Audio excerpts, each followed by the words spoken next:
Hi everyone, welcome back to our channel Dhruvisha's wall. ఈరోజు మన ఛానల్లో మరో కొత్త రెసిపీ బీరకాయ పప్పు.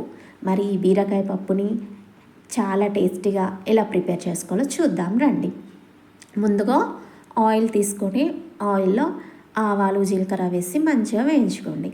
అండ్ అందులోనే 2 పచ్చిమిర్చి అండ్ అలాగే మంచిగా కట్ చేసి పెట్టుకున్న ఉల్లిపాయలు కూడా వేసి మంచిగా మిక్స్ చేయండి.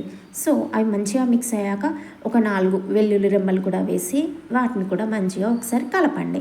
సో ఇవంతా కూడా మంచిగా కలిసిపోయాక కొద్దిగా పసుపు కూడా వేసి మళ్ళీ ఒకసారి మిక్స్ చేయండి.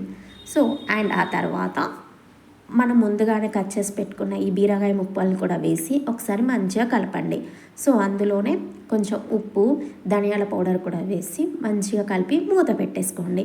సో ఇక్కడ చూస్తున్నారు కదా, బీరకాయలు కూడా మంచిగా ఇలా ఉడికిపోయాయి. సో ఇలా ఉడికిపోయాక మనం ముందుగా కడిగి పెట్టుకున్న పెసరపప్పు ఉంటుంది కదా, సో దాన్ని కూడా అందులో యాడ్ చేయండి. కడిగేసి కాసేపు దాన్ని అలా నానబెట్టండి. పప్పు అనేది చాలా త్వరగా ఉడికిపోతుంది. సో దీన్ని కూడా ఒకసారి మంచిగా మళ్ళీ మిక్స్ చేయండి. సో ఇలా మిక్స్ చేసి ఒక 1 మినిట్ పాటు అలా వదిలేయండి. అండ్ ఆ తర్వాత పప్పులోకి సరిపడా వాటర్ కూడా దీంట్లో యాడ్ చేయండి. యాడ్ చేసి మళ్ళీ ఒకసారి మూత పెట్టుకోండి. సో ఇలా మూత పెట్టేసుకున్నాక పప్పు అనేది మంచిగా ఉడికిపోతుంది.